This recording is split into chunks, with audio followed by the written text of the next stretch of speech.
आज के इस विश्लेषण में हम एक ऐसी मेडिकल मिस्ट्री के बारे में बात करने वाले हैं जो जितनी दर्दनाक है उतनी ही हैरान करने वाली भी।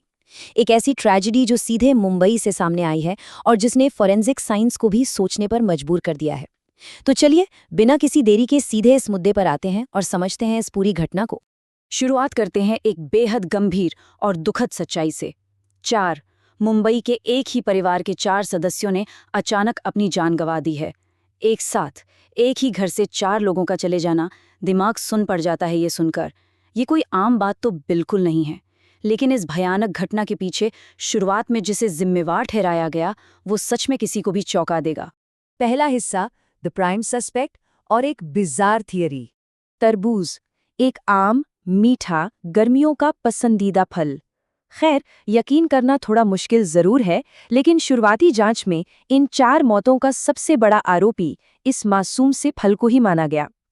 मामला ये सामने आया कि परिवार ने तरबूज खाया और उसके बाद अचानक उनकी तबीयत बिगड़ गई। पर क्या एक तरबूज सच में किसी की जान ले सकता है? ये डिटेल बाहर आते ही हर कोई आश्चर्य और उलझन में पड़ गया था। और यहीं से एक अत्यंत महत्वपूर्ण सवाल उठता है, क्या एक साधारण सा फल इस पैमाने पर किसी त्रासदी का कारण बन सकता है? सही में फूड पॉइजनिंग के मामले सुने हैं हमने, होते हैं, लेकिन इस लेवल का घातक असर जहां एक साथ 4 जाने चली जाएं, वो भी सिर्फ एक तरबूज से? लॉजिक के बिल्कुल खिलाफ बात लगती है ना ये। मेडिकल साइंस और आम समझ दोनों के हिसाब से ये थोड़ा हजम नहीं हो रहा था। और ठीक यहीं इस इन्वेस्टिगेशन में एक बहुत बड़ा ट्विस्ट आता है। दूसरा हिस्सा, अ टॉक्सिक ट्विस्ट, जब केस में कुछ नई जानकारी सामने आई। एक तरफ हमारी शुरुआती थ्योरी थी, तरबूज एक बिल्कुल ही बेनुकसान फल, और अब दूसरी तरफ नए सबूत इशारा कर रहे थे एक बिल्कुल नए एंगल पर, जहर। एक ऐसी पॉसिबिलिटी जिसने इस पूरे केस की दिशा ही बदल कर रख दी। नए सूत्रों से ये क्लियर हो रहा था कि ये किसी फल के खराब होने या आम बीमारी का मामला बिल्कुल नहीं था। ये केस शायद जहर का था, और जहर की बात आते ही पूरी घटना एक आम दुर्घटना से बदलकर एक कॉम्प्लेक्स और सीरियस मिस्ट्री बन जाती है। हाल ही में आई रिपोर्ट्स और सूत्रों के अनुसार, और मैं यहाँ सीधे वही शब्द बता रहा हूँ, poison not watermelon may have killed 4 of Mumbai family, यानी कि तरबूज ने नहीं बल्कि किसी जहर ने शायद मुंबई के इस परिवार की जान ली है। इन शब्दों को हल्के में बिल्कुल नहीं लिया जा सकता। जहर लफ्ज सुनते ही केस की गंभीरता आसमान छूने लगती है। इसका सीधा मतलब था कि बॉडी में कुछ ऐसा इंटर हुआ था जो लिटरली जानलेवा था।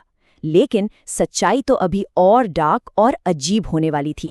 तीसरा हिस्सा, द शॉकिंग एविडेंस, एक बेहद भयानक और दिल दहला देने वाली खोज। ऑर्गन्स व ग्रीन, यानी शरीर के अंग हरे रंग के थे। थोड़ा वक्त लीजिए इस बात को प्रोसेस करने के लिए। अंदरूनी अंगों का अचानक हरा हो जाना ये कोई सामान्य पोस्टमार्टम फाइंडिंग तो बिल्कुल नहीं है। ये रिपोर्ट सीधे इन्वेस्टिगेशन से निकल कर आई है और ये इशारा करती है किसी बेहद असाधारण रासायनिक प्रतिक्रिया की तरफ। एक छोटा सा डिटेल है, लेकिन दिमाग में छप जाने वाला डिटेल। मेडिकल साइंस की दृष्टि से ये ना सिर्फ प्रैक्टिकली इम्पॉसिबल जैसा लगता है, बल्कि अत्यंत शॉकिंग है। तो चलिए अब तक के इन सारे बिखरे हुए तथ्यों को एक साथ जोड़कर देखते हैं, ताकि एक साफ तस्वीर बन सके। ये पूरी micro mystery practically 4 main points में घूमती है। पहला, मुंबई में एक ही परिवार के 4 सदस्यों की बेमौत मौत। दूसरा, शुरुआती दौर में इल्जाम लगा एक आम से तरबूज पर। तीसरा, जांच आगे बढ़ी तो पूरा फोकस शिफ्ट हो गया किसी अनसुलझे जहर पर। और चौथा, जो सबसे स्पाइन चिलिंग पॉइंट है, मृतकों के अंदरूनी अंग अस्वाभाविक रूप से हरे पाए गए थे। एक साधारण फल से शुरू हुई बात अब ऐसी पहेली बन चुकी है जिसने इन्वेस्टिगेशन को एक नए मुकाम पर ला खड़ा किया है। और इन सब के बाद आखिर में हम आ पहुंचते हैं उस एक सवाल पर जो अब हर किसी के जहन में घूम रहा होगा। आखिर वो कौन सा जहर है जो शरीर के अंदरूनी अंगों को प्रैक्टिकली हरा कर देता है? ये एक ऐसी फॉरेंसिक रियलिटी है जो ढेरों नए सवाल खड़े करती है।